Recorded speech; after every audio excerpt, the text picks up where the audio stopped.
لیکن ہم نے آج یہ دیکھنا ہے کہ نماز پڑھنے کے بعد ہم نے کیا کرنا ہے، یا آپ یوں سمجھ لیں کہ ہم وہ طریقہ سمجھیں کہ جس کے ذریعے سے ہم فرشتوں کی دعائیں حاصل کر سکیں، کہ وہ لوگ کتنے خوش نصیب ہیں کہ جن کے لیے فرشتے مغفرت کی اور رحمت کی دعائیں مانگتے ہیں اللہ تعالیٰ سے۔ تو کیا آپ چاہتے ہیں کہ آپ بھی ان لوگوں میں شامل ہو جائیں؟ بہت آسان طریقہ ہے۔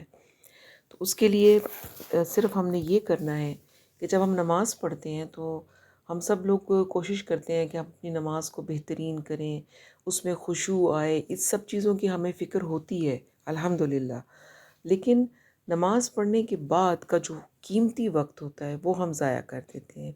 نماز پڑھنے کے فوراً بعد ہم لوگ اٹھ جاتے ہیں اور اٹھ کے اپنے کاموں میں مصروف ہو جاتے ہیں، اور بس وہ جو ایک خاص وقت ہے کہ جس وقت میں ہم فرشتوں کی دعائیں حاصل کر سکتے ہیں وہ ہم ضائع کر دیتے ہیں۔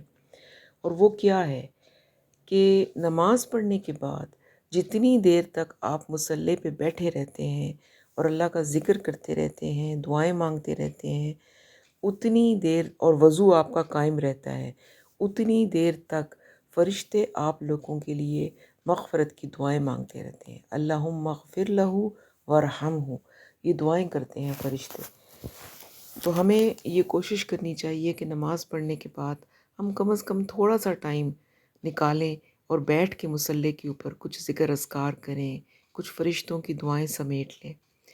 اب اس وقت کے لیے جو اذکار ہیں وہ بھی نبی صلی اللہ علیہ وسلم نے ہمیں بتائے ہوئے ہیں۔ ویسے تو آپ جتنا کر سکتے ہیں، جو کر سکتے ہیں کریں، لیکن جو مسنون اذکار ہیں وہ آپ ضرور کریں اور کبھی بھی نہ چھوڑیں۔ اس میں سب سے پہلے تو یہ ہے کہ آپ صلی اللہ علیہ وسلم کی کیا روٹین ہوتی تھی کہ جب آپ سلام پھیرتے تھے تو آپ کیا فرماتے تھے؟ استغفر اللہ۔ تو 3 بار آپ کہتے تھے استغفر اللہ، استغفر اللہ، استغفر اللہ۔ تو یہ ضرور کہیں۔ اس کے بعد آپ دعا مانگیں، اللہم انت السلام ومنک السلام تبارکت یا ذو الجلال والاکرام۔ تو یہ دعا سلامتی کی دعا ہے۔ آپ اگر خشوع کے ساتھ یہ دعا مانگیں گے تو آپ کو محسوس ہوگا کہ آپ کی ساری ٹینشنیں، پریشانیاں دور ہو گئی۔ ہم نے وہ تمام چیزیں اللہ کے حوالے کی اور اس سے اس کی سلامتی مانگ لی۔ پھر اس کے بعد آپ فرماتے تھے ربی آئنی علی ذکری کا و شکری کا و حسن عبادت۔ تو یہ بھی بہت پیاری دعا ہے کہ اللہ تعالیٰ کا شکر ادا کریں کہ جو عبادت کی اس نے توفیق دی۔ یہ وہ اذکار ہیں جو کہ آپ صلی اللہ علیہ وسلم کیا کرتے تھے نماز کے بعد۔ پھر آیت الکرسی، آیت الکرسی ضرور فرض نماز کے بعد آیت الکرسی ضرور پڑھیں دعا مانگنے سے پہلے، کیونکہ آیت الکرسی پڑھنے سے اس کے بارے میں بھی حدیث آتی ہے کہ جو شخص ہر فرض نماز کے بعد بغیر کسی سے بات چیت کیے آیت الکرسی پڑھتا ہے تو اس کے اور جنت کے بیچ میں صرف موت کا ایک وقفہ ہے، یعنی وہ ایک رکاوٹ ہے۔ جب موت آئے گی تو وہ سیدھا انشاءاللہ جنت میں جائے گا۔ تو یہ ضرور اپنی روٹین بنائیں، آیت الکرسی پڑھیں۔ پھر آپ صلی اللہ علیہ وسلم 33 بار سبحان اللہ، 33 بار الحمدللہ اور 33 بار اللہ اکبر پڑھا کرتے تھے، اور اس کے بعد 100 کا عدد پورا کرنے کے لیے پڑھتے تھے لا الہ الا اللہ وحدہ لا شریک لہ لہ الملک و لہ الحمد وہو علی کل شیء قدیر۔ تو اس کو بھی اپنی روٹین بنائیں۔ اور اس کے بارے میں بھی حدیث میں آتا ہے کہ جو شخص یہ ہر نماز کے بعد پڑھتا ہے اس کے سارے گناہ معاف کر دیے جائیں گے، چاہے وہ سمندر کی جھاگ کے برابر ہی کیوں نہ ہو، صغیرہ گناہ آبویسلی۔ اور اگر آپ کے پاس اتنا وقت نہیں ہے کہ آپ 33 بار پڑھ سکیں تو آپ کم از کم 10 بار یہ ضرور پڑھیں، لیکن چھوڑیں مت۔ یہ وہ چیزیں ہیں کہ جو ہمیں پتہ بھی ہوتی ہیں لیکن شیطان ہم سے چھڑوا دیتا ہے۔ جیسے ہی ہم سلام پھیرتے ہیں ہمیں مختلف قسم کے کام ہمارے ذہن میں آ جاتے ہیں اور ہم کہتے ہیں کہ اچھا چلو فٹافٹ ہم اپنے کاموں میں لگ جائیں، لیکن آپ نے کوشش کرنی ہے کہ ایٹ لیسٹ کم از کم یہ جو میں نے آپ کو باتیں بتائی ہیں یہ والے اذکار آپ ضرور کریں، اور پھر آپ اس کو جہاں تک مرضی بڑھا لیں، جتنی مرضی آپ مزید اللہ تعالیٰ کے ذکر کریں نماز کے بعد، تسبیحات کیا کریں، اور دعائیں ضرور مانگا کریں۔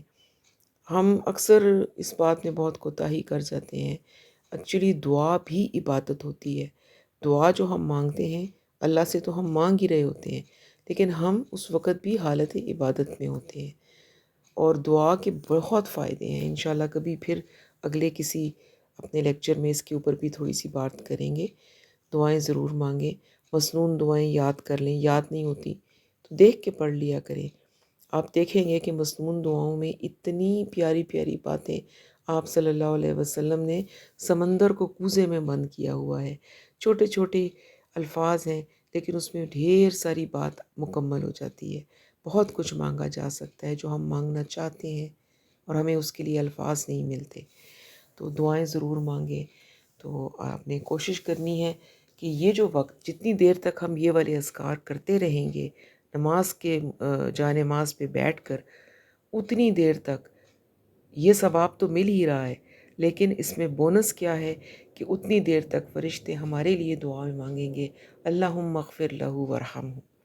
تو یہ سب کچھ، اتنی برکات سے ہم محروم ہو جاتے ہیں جب ہم نماز پڑھتے ساتھ ہی اپنی جا نماز بند کی اور چلیں جی کام ختم۔ تو ایسا نہیں کرنا، کم از کم یہ والے اذکار ضرور کرنے ہیں نماز کے بعد۔ اس کے علاوہ بھی بہت سارے مسنون اذکار اور بھی ہیں، اگر آپ اس کو سرچ کریں گے تو آپ کو وہ ضرور مل جائیں گے۔ آج کل تو ہر چیز اویلیبل ہے ایک کلک کے اوپر۔ اللہ تعالیٰ آپ کو بھی اور مجھے بھی توفیق دے کہ ہم فرشتوں کی دعائیں سمیٹنے والوں میں سے ہو جائیں اور زیادہ سے زیادہ ذکر کرنے والوں میں سے ہوں اور یہ سارے اذکار کریں۔ چلیں اب لیسن اپنا سٹارٹ کرتے ہیں۔ سورۃ الانعام آیت نمبر 60۔ اعوذ باللہ من الشیطان الرجیم، بسم اللہ الرحمن الرحیم۔ رب اشرح لی صدری ویسر لی امری